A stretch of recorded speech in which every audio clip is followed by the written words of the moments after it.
Esto es lo que llamamos las buenas noticias, lo que tradicionalmente hemos escuchado por el Evangelio, pero que comúnmente es las buenas noticias de salvación.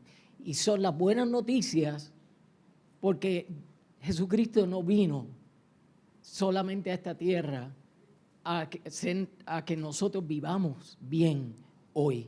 Jesucristo vino a restaurar lo que se había perdido, restaurar esa relación entre Dios y su creación. Y es completo porque incluye el establecimiento de su reino sobre la faz de la tierra y toda la creación. Ese es el plan del Dios eterno, ese es el plan creador del Todopoderoso para derrotar al enemigo, recuperar lo que es suyo y establecer su reino eterno, un reino de justicia, gozo y paz, completa armonía entre el hombre, su creación y su creador. En Génesis primero, del Génesis 1, 26 al 31, dice: entonces Dios dijo, hagamos al hombre y a la mujer a nuestra imagen, para que sean como nosotros. Ellos reinarán sobre los peces del mar, las aves del cielo, los animales domésticos, todos los animales salvajes de la tierra, los animales pequeños que corren por el suelo. Y así creó al hombre a su propia imagen. A imagen de Dios creó, hombre y mujer los creó. Luego Dios los bendijo con las siguientes palabras: sean fructíferos y multiplíquense, llenen la tierra, gobiernen sobre ella, reinen, entre paréntesis, tomen dominio sobre los peces del mar, las aves del cielo y todos los animales que corren por el suelo. Entonces Dios les dijo: miren, le he dado todas las plantas con semilla que hay sobre la tierra y todos los árboles frutales para que les sirvan de alimento. Les he dado toda planta verde como alimento para que todos los animales salvajes, para todos los animales salvajes, para las aves del cielo, para los animales pequeños que corren por el suelo, es decir, para todo lo que tiene vida. Y eso fue lo que sucedió. Entonces Dios miró lo que había hecho y vio que era muy bueno.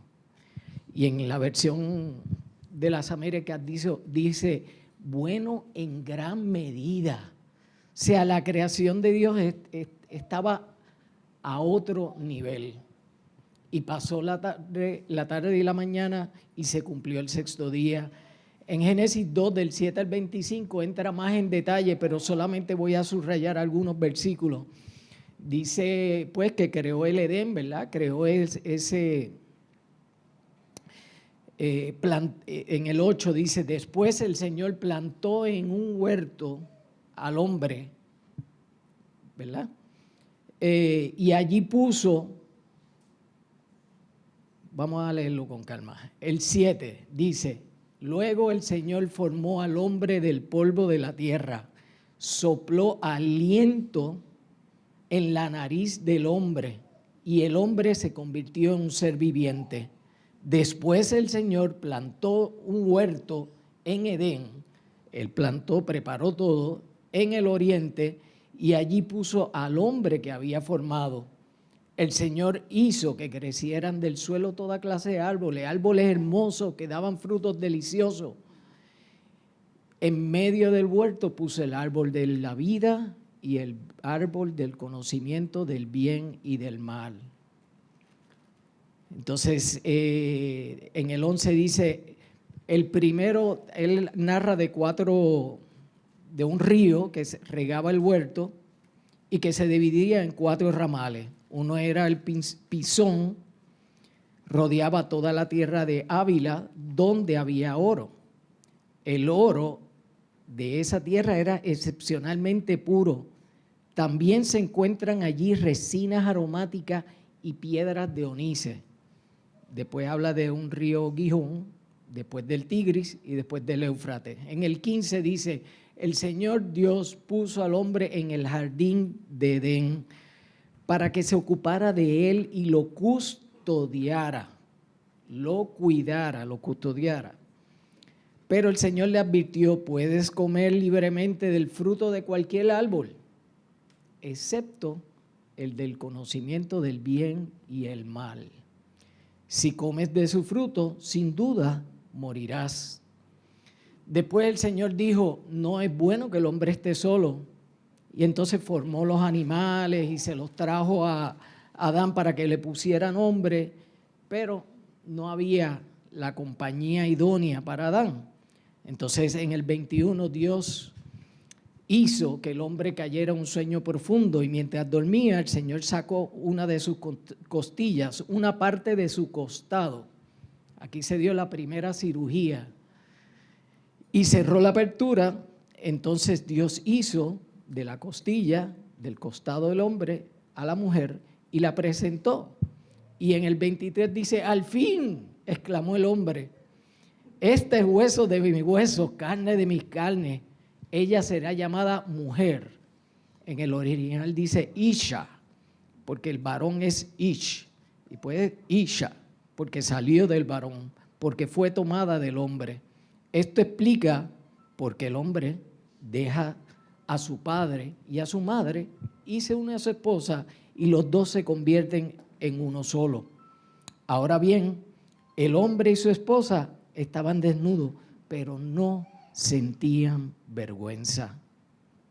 Y de esto habló Mara la semana pasada, que cuando ellos entonces pecan, entonces el pecado mancha sus vidas y ven la vergüenza, sienten la vergüenza de su desnudez y ahí está el mensaje de Mara para que lo escuchen, buenísimo.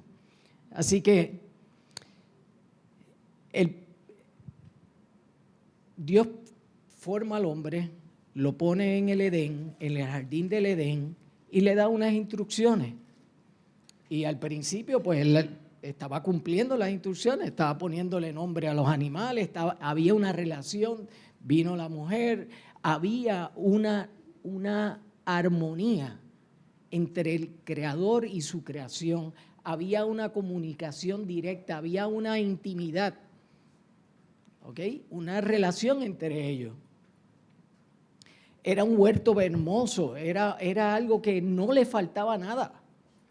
Dice aromática, oro, toda árbol, planta, tenía todo lo que necesitaba. Pero la historia ya ustedes la saben. El hombre falló. Así que, todo en la vida, desde su creación, tiene un orden. Y este orden fue establecido por Dios. Dios es el dueño y creador de todo el universo, pero el hombre no siguió las instrucciones. Adán y Eva gozaban de grandes privilegios y beneficios, pero fallaron su responsabilidad. Y de ahí en adelante, he aquí el carácter del hombre y la mujer a partir de Adán, buscamos y somos atraídos por los privilegios y beneficios y a veces menospreciamos, ignoramos las responsabilidades y en nuestra vida cristiana lastimosamente a veces nos descuidamos y descuidamos que fuimos llamados a tener una relación con Dios y seguir sus enseñanzas y cuando las cosas aprietan entonces corremos y buscamos la ayuda de Él y si leemos con cuidado cada una, ¿verdad? En estos días he estado leyendo el Jueces, Deuteronomio, toda esa parte lo he estado leyendo y vemos cómo una y otra vez el pueblo se descarrila y hace un compromiso porque cuando, bueno, lo vimos primero con Moisés, luego con Josué, cuando Josué va a morir o le dice, hace un pacto con el pueblo dice, sí, vamos a seguir los mandamientos y al poquito tiempo, ¿qué pasa? Y vuelve otra vez con Gedeón y con cada uno de los jueces y luego cada uno de los que reinaron en el pueblo. O sea, esas cosas que están en la palabra, debemos mirarlas y aplicarlas y verlas ¿verdad? Dentro de nuestra perspectiva, cómo nosotros como seres humanos tendemos a descuidar, ¿verdad? Primeramente la relación y después lo que Él nos pide a cambio, ¿ok? Así que, pero en el Edén Dios puso a prueba a Adán y Eva. Era una relación incondicional, sacrificial, desinteresada. Esa era la expectativa de Dios hacia Adán. Él pedía obediencia, sujeción con su creador. Pero esta relación se rompió. El hombre gobernaría, porque ustedes ya lo escucharon, que estaba llamado a establecer, o sea, gobernar, reinar, tener dominio sobre la creación junto con su creador. Pero este es el plan. Y el plan está en acción y se va a cumplir. Y aunque el primer Adán haya fallado, Dios envía a Jesús. Y Jesús, Pablo lo llama el segundo Adán.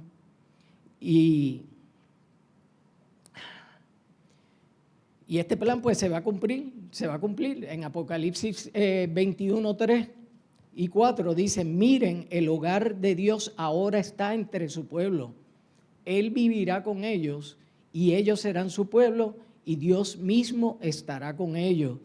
Él les secará toda lágrima de los ojos y no habrá más muerte, ni tristeza, ni llanto, ni dolor, porque todas esas cosas ya no existirán más. Hoy vivimos en un mundo, aleluya, ¿verdad? Qué lindo. Hoy vivimos en un mundo donde por siglos el hombre ha tratado de establecer su propio orden e ignorando y excluyendo al Creador. Y no hay más nada que mirar a nuestro alrededor y ver las noticias y ver lo que está pasando en Puerto Rico, ver lo que está pasando incluso en nuestras comunidades, ver lo que está pasando alrededor de todo el mundo. O sea, el deterioro social, el deterioro político, la corrupción, la maldad, no va a haber ningún gobernante, ningún presidente que pueda poner en orden esto. Solamente Cristo va a lograrlo. Y es eso lo que ese es el mensaje de esperanza que nosotros somos portadores y que debemos, ¿verdad?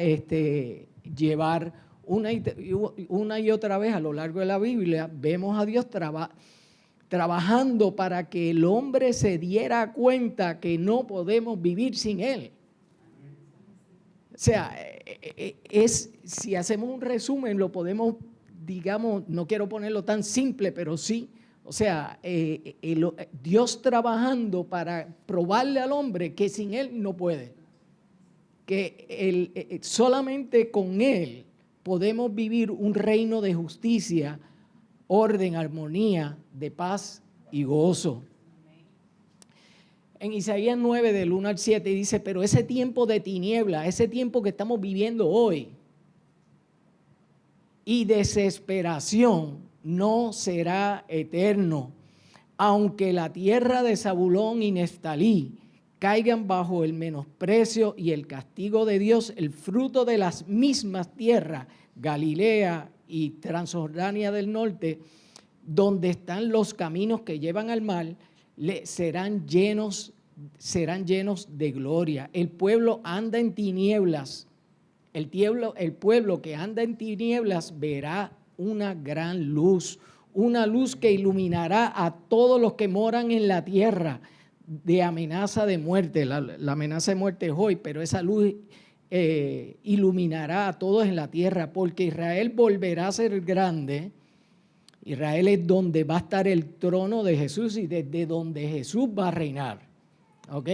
Lleno de gozo como segadores en el tiempo de mies y como los hombres que se reparten el botín capturado, porque Dios quebrantará las cadenas que oprimen a su pueblo y el látigo que los azota, tal como destruyó la gran hueste de los madianitas, valiéndose de un pequeño grupo de Gedeón. Eso está en Jueces 6, esa historia buenísima también.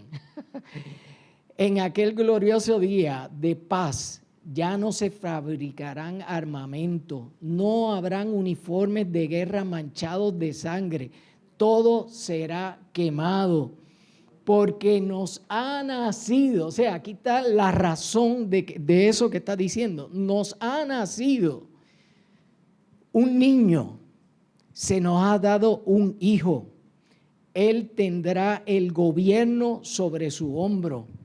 Estos serán sus títulos de realeza: admirable, consejero, Dios poderoso, Padre eterno, príncipe de paz. Su siempre creciente y pacífico reinado no acabará jamás. Gobernará con perfecta equidad y justicia desde el trono de David su padre.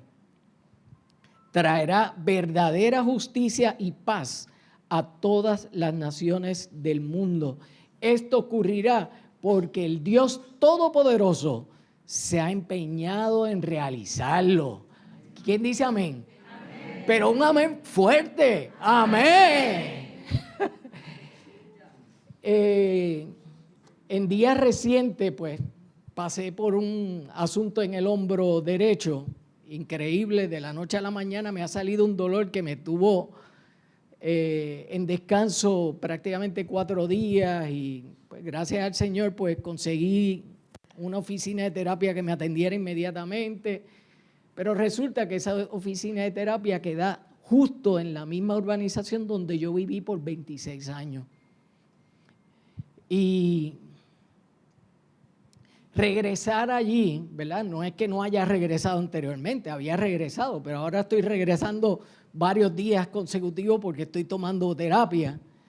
Y correr por el carro por allí, recordar, incluso yo visité esa misma oficina de terapia en 2 ocasiones. La primera por unas quemaduras bien chéveres que tuve y la segunda por una caída en donde pues me tuvieron que atender allí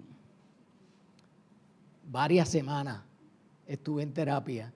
Y también pues estar por la urbanización, recordé pues esos tiempos donde yo corría bicicleta y donde yo compartía con mis amistades y recordaba todos esos momentos bonitos que tuve incluso con mis papás, mi mamá, mis hermanos, esas celebraciones de Navidad, ese compartir con las amistades, esa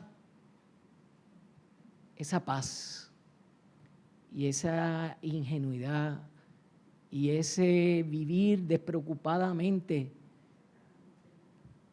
sin temerle prácticamente nada. O sea, yo corría por ahí, corría bicicleta, repartía periódicos y es verdad que de vez en cuando me aburría y como todo niño activo, de vez en cuando le daba cierto aburrimiento y uno decía, ¿y qué hago ahora? Pues coge la bicicleta y vete a dar vuelta. Y muchos recuerdos venían a mí un sentimiento de paz, pero no de tristeza, no de nostalgia. Y esto quiero ser claro. Yo no añoro regresar atrás, porque la verdad del Señor me ha hecho ver que lo que me espera en el futuro es aún más extraordinario. Así que esto que yo viví, ¿verdad? Ese vivir, yo decía, wow, ¿cómo será cuando podamos vivir como cuando éramos niños? Sin temer a que te engañen, te roben, estés constantemente acechado por el enemigo de las almas, una vida llena de sueños, donde no temamos al dolor, a la enfermedad, a las frustraciones, al fracaso, ni siquiera a la muerte. ¿Cómo será ¿Cómo será cuando podamos volver o cuando podamos vivir esa sensación que Dios tiene preparado, esa eternidad que Dios tiene preparado? Cuánta paz y armonía, belleza y amor experimentaremos cuando todas estas cosas que estamos viviendo hoy sean restauradas. Ese niño que Isaías profetizó hace aproximadamente 2723 años atrás, nació hace alrededor de 2000 años atrás. O sea que él lo profetizó cerca de 723 años antes de su nacimiento. Ok, se llamaba Jesús de Nazaret, el Cristo, el Mesías. Nació, murió, resucitó, fue al cielo, está a la derecha del Padre y está por regresar. Amén. Jesús vino a deshacer los títulos de propiedad, a deshacer el título de propiedad que se le había dado a Adán y que Adán no administró correctamente y por ende lo tomó el enemigo sobre la creación. Vino a restaurar y a sanar todo lo que se había dañado y perdido. Y vimos, mientras estuvo aquí, la Biblia lo presenta, lo redacta, milagros de sanidades, de restauración, hasta resucitó, demostrando que Él es el dueño de la vida. Así que Jesús vino a restaurar todo lo que se había perdido, vino a establecer ese reino espectacularmente hermoso y glorioso, donde Él será el rey y nosotros gobernaremos y reinaremos juntamente con Él sobre su creación.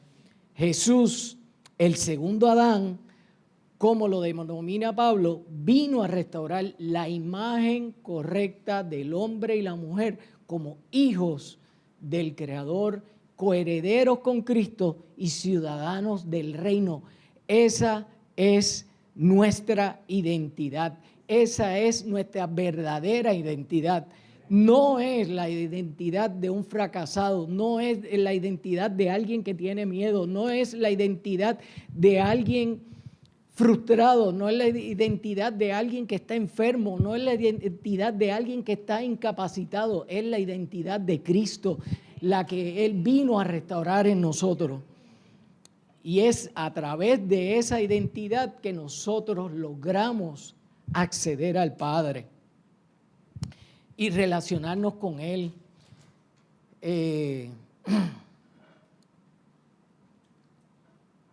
Hace tiempo atrás, pues, he pasado diferentes situaciones. Llegó un momento donde, pues, he experimentado tristeza, he estado confundido, he tenido fracasos también. Espiritualmente también han llegado momentos a mi vida donde me he sentido estancado. Y le doy gracias al Señor porque en esa temporada el Señor puso en mí una hambre y sed de búsqueda y ver estudios, trabajar en la palabra, trabajar de diferentes maneras y en esa búsqueda insaciable, principalmente con el tema ¿verdad? de la segunda venida del Señor, vino a mí unos estudios y un estudio de experiencias con el Espíritu Santo. Mira, el año pasado hubo un momento donde yo me sentía, bueno, pues yo como que tengo que buscar incluso un psicólogo, una psicóloga, tengo que trabajar esto porque era una lucha mental tan brutal que yo decía, yo tengo que resolver de alguna manera esto. Pero mientras tanto seguía buscando del Señor, seguía buscando en su palabra, seguía buscando videos y estudios bíblicos de diferentes áreas. Y en esa búsqueda pues me llegó un estudio que se llama Experiencias con el Espíritu Santo. Y yo dije, wow, espérate. Hay algo que por el estrés, el trabajo, las diferentes situaciones en la vida, el afán de la vida, y lo dice la palabra claramente, nos roba la bendición de la palabra. Y me estaba dejando robar de esa bendición. Y dentro de ese estudio se trabaja, ¿verdad? 2 de Corintios 13, 14, que muy sabiamente la pastora utiliza como su bendición pastoral cuando nos despide los domingos, las veces que nos ha despedido. Si ustedes se fijan, ella nos bendice de la siguiente manera, ¿verdad? Que la gracia de nuestro Señor Jesucristo, el amor de Dios y la comunión del Espíritu Santo sean con ustedes. La gracia de nuestro Señor Jesucristo comienza con ese regalo inmenso de salvación, con ese regalo inmenso que Él ganó para nosotros en la cruz del Calvario, pero que no se limita a eso, sino que está activa hoy en cada uno de nosotros. El amor del Padre, ese amor que es un amor que sobrepasa todo entendimiento, como dice la palabra, que fue capaz de dar, entregar a su propio Hijo para que pagara el precio de nuestro rescate. Como dice en Juan 3:16, ¿verdad? Y la comunión del Espíritu Santo. Y muchas veces nosotros perdemos de vista la importancia de esa comunión del Espíritu Santo. Perdemos de vista que nosotros somos templo del Espíritu Santo. Y si somos templo del Espíritu Santo, el Espíritu Santo mora en mí. Y cuando decimos que Jesús, ¿dónde está Jesús? En mi corazón. En realidad, Jesús no está en mi corazón. Jesús está en el trono a la derecha del Padre. Pero está en mi corazón a través de esa conexión divina, a través del Espíritu Santo. Y el Espíritu Santo se levanta conmigo por la mañana. Va al baño conmigo. Va a desayunar conmigo. Se monta en el carro conmigo. Va al trabajo conmigo. Y me acompaña todo el día, incluso hasta cuando estoy dormido. Y ese detalle muchas veces nos descuidamos y lo pasamos por alto. Entonces, ¿qué sucede?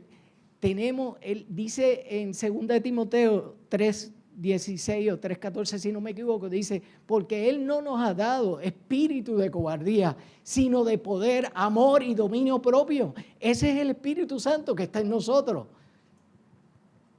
Ese es el recurso inagotable, ese es el recurso todopoderoso, ese es el recurso más grande. Y muchas veces no nos damos cuenta que Él está ahí. ¿Y qué sucede? Pues cuando, digamos, voy por la carretera, doy un corte o hago algo que no debo hacer en la carretera, esas cosas apagan el Espíritu Santo. Y la palabra dice, no entristezcáis al Espíritu Santo. ¿Okay? Pero qué cosa cuando digo cosas que no debo decir, cuando hago en el trabajo cosas que no debo hacer, o en la calle, o en la casa, o con el vecino, o cuando el Espíritu Santo está ahí todo el tiempo. Y a veces en nuestra humanidad no hacemos más que apagar, entristecer al Espíritu Santo. Cuando no estamos haciendo lo que Él quiere que nosotros hagamos, cuando no nos estamos comportando como Él quiere que nosotros nos comportemos, estamos apagando el Espíritu Santo.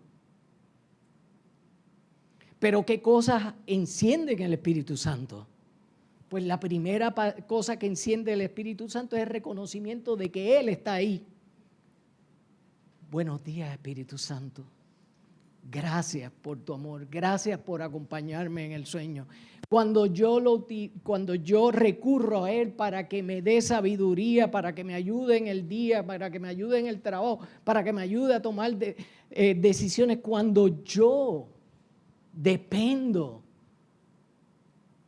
del Espíritu Santo en mi vida, esas cosas encienden al Espíritu Santo. Entonces el Espíritu Santo empieza a orar en ti y Él empieza a responder oraciones. Cuando nosotros, el hambre y la sed por conocer, por relacionarnos, por adorarlo, por bendecirlo, bendecir a su Hijo, bendecir al Padre, esa relación, esa pasión, esa comunicación son las cosas que encienden al Espíritu Santo, y es esa relación que quiere tener Dios con nosotros, que hoy Él está allá en el cielo, pero a través del Espíritu Santo nosotros estamos con Él. Y muchas veces por diferentes razones tengo que admitir que yo mismo he sido descuidado. He descuidado eso y han pasado, no, vamos a decir, quizás no semanas, pero sí han pasado días en donde quizás no me acuerdo que Él estuvo conmigo. Y empecé a tomar decisiones por mi lado y empecé a meter la pata. De diferentes maneras. En el hablar, en el actuar, en el pensar, en todo. Y ese es el llamado que hoy quiero compartir con ustedes, a que no descuidemos la relación con el Espíritu Santo, que no se nos olvide que Él está 24/7 con nosotros y que Él es esa conexión divina que tenemos con Jesús y con el Padre. Esta es la relación que estamos llamados a cultivar. Solo a través de esa relación es que podemos llegar a ser transformados. Decía, ¿cómo es que no llego? O sea, yo hasta con mi vida cristiana llegué a sentir frustración. Y decía, aquí está el asunto. He descuidado eso. Y obviamente estoy retomando. Así que esa es parte de la exhortación que yo les traigo hoy.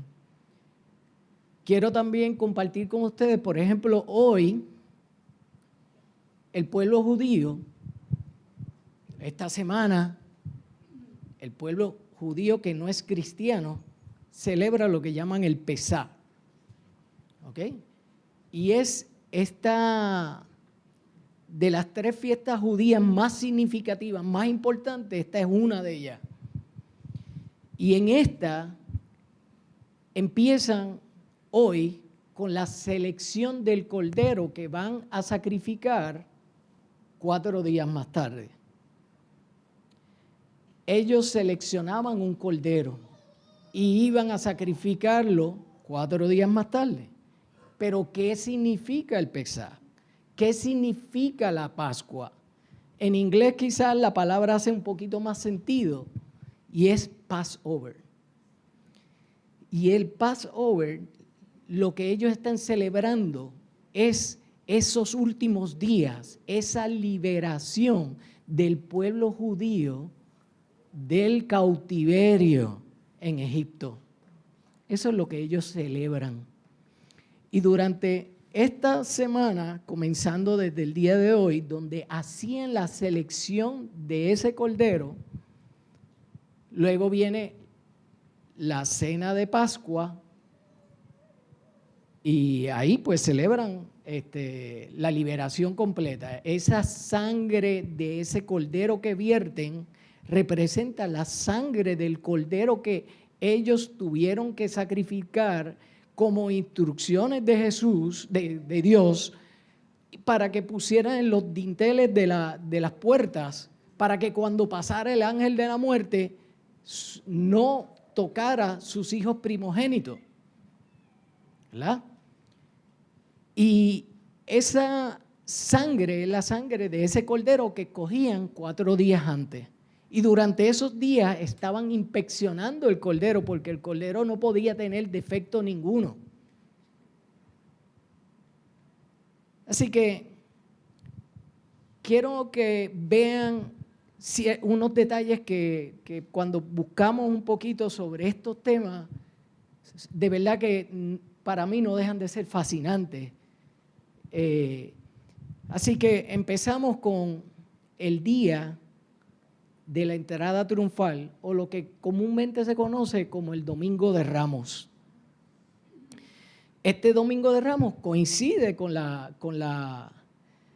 este día en donde ellos normalmente es el día 10 de Nisan. Los días judíos no necesariamente coinciden con los días, por eso hoy no es día de 10, es día 13 de abril, pero en el calendario judío es el día 10 de Nisan. Entonces ahí seleccionan el cordero. Es interesante, Jesús entró el día 10 de Nisan, el mismo día que se seleccionaban los corderos. Él fue recibido como rey, con palmas, gritos de hosana, pero en realidad estaba siendo presentado, en el ámbito espiritual, estaba siendo presentado como el Cordero de Dios, el que sería sacrificado por el pecado del mundo. Durante los días subsiguientes al día de hoy, él fue examinado por los religiosos, al igual que un cordero pascual debía ser examinado para asegurarse que fuera sin defecto. Y ahí no hay más que ir a las preguntas y los cuestionamientos que le hicieron a Jesús. Él estaba siendo puesto a prueba. Espiritualmente, ellos no se daban cuenta naturalmente, pero espiritualmente estaban siguiendo un orden establecido por Dios desde mucho antes. Es interesante también que en Zacarías 9:9 dice: alégrate mucho, hija de Sión, da voces de júbilo, hija de Jerusalén, he aquí tu rey viene a ti, justo, salvador, humilde, cabalgando sobre un asno, sobre un pollino, hijo de asna. Eso fue cientos de años antes de que se cumpliera la entrada de Jesús a Jerusalén. También durante esa semana hubo varios eventos, pero no voy a entrar en esos detalles. Con este detalle termino, y es la Santa Cena. Durante la cena pascual, la cena pascual incluía 4 copas de vino. Si vemos en Lucas menciona 2 copas, no menciona 4. Por diferentes razones. El hecho de Lucas, igual que los otros evangelios, no es redactar detalle por detalle, sino hacer énfasis en unas cosas. Y Lucas estaba haciendo énfasis en el nuevo pacto, que es en la sangre de Cristo que quita el pecado del mundo. Así que, pero vamos con el detalle de las 4 copas. Las copas se bebían durante la cena pascual.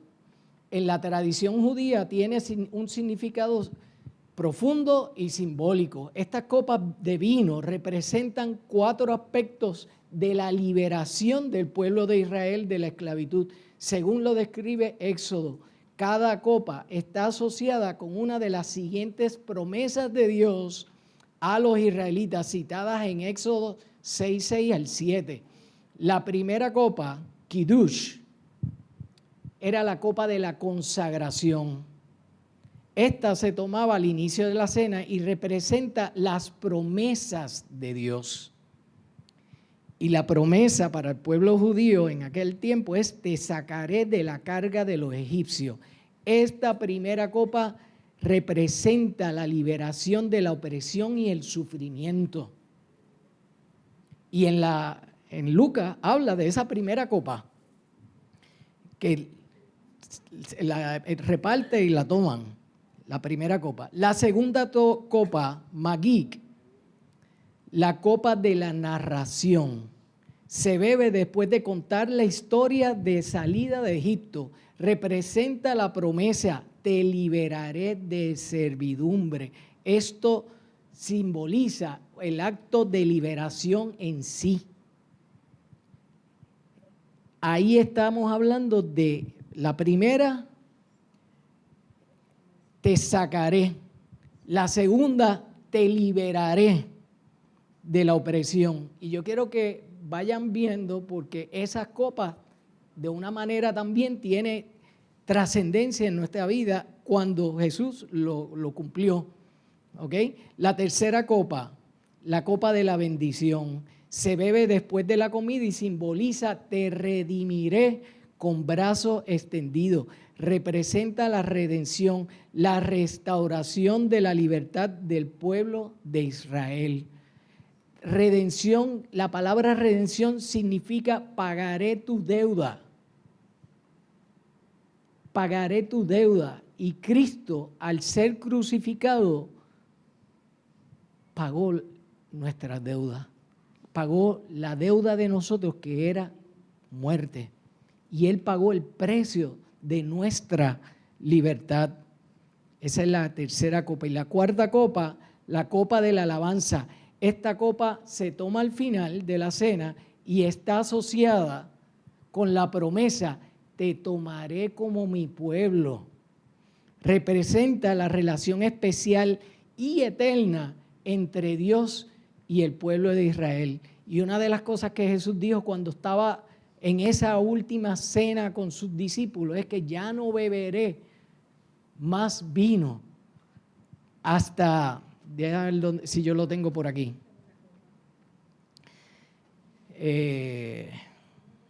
Me disculpan que,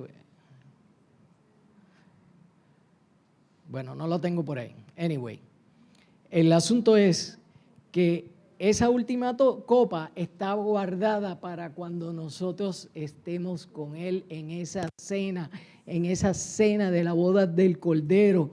Esa última copa está guardada para ese momento. Así que cada una de las copas de la tradición judía tiene un significado ¿verdad? en nuestras vidas.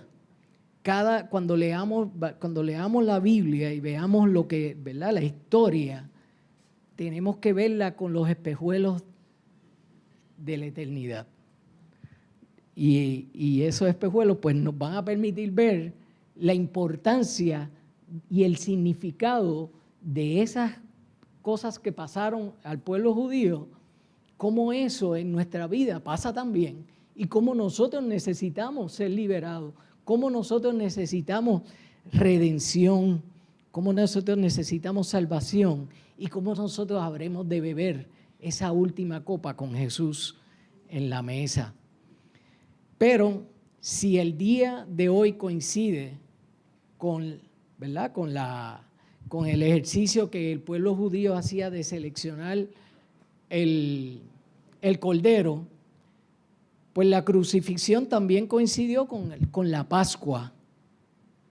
O sea, coincidió el mismo día. De hecho, ustedes saben, ¿verdad?, que lo tuvieron que bajar rápido antes de que oscureciera, porque ese día era la cena de Pascual. O sea que Jesús fue ese cordero sacrificado por nosotros para liberación, para salvación y para redención. Y coincidió que fue el día 14 de Nisan. O sea, no fue casualidad, no fue cualquier día del año, fue el día de Pascua, de la Pascua hebrea. Y yo no sé si los muchachos van a entrar en esos detalles, pero de todas maneras quiero que ustedes vean la perfección de Dios, que Él tiene el tiempo y tiene la historia como con un relojito tan perfecto. Yo recuerdo un mensaje que trajo mi hermano Eduardo. ¿Cómo era que decía? Justo a tiempo. Justo a tiempo era. Justo a tiempo. Él no vino antes ni vino después. Él vino justo a tiempo. Y el día de su resurrección coincide con otra fiesta judía que se llama el Bikurim, que es la fiesta de las primicias, que normalmente está entre el 16 y el 17 de Nisan. Y el versículo clave aquí es: mas ahora Cristo ha resucitado de los muertos, primicia de los que durmieron es hecho. Esta fiesta se ofrecía a Dios lo primero de la cosecha, de la cebada, como señal de lo que vendría después. Jesús resucitó como las primicias de resurrección. El primero en resucitar fue Él y luego seremos nosotros. Amén. Y para terminar, justo a tiempo, digo, no sé si justo a tiempo el reloj, pero el día de Pentecostés, 50 días después de la resurrección, 50 días después de la fiesta de las primicias. Esa fiesta se llama el Shavuot. 40 días después, Jesucristo ascendió a los cielos y les dio una orden a los apóstoles de que esperaran la venida del Espíritu Santo. El Espíritu Santo llegó 50 días después. Y esto también, la tradición judía de Shavuot también conmemora la entrega de la ley en el Sinaí. O sea, la entrega de la ley cuando Moisés bajó con las tablas y entregó la ley. Esa es la fiesta del Shavuot. Sin embargo, el Espíritu Santo vino a establecer una nueva relación, un nuevo pacto, una nueva ley. Ya no es la ley escrita en tabla, sino la ley escrita en nuestros corazones. Aleluya. Así que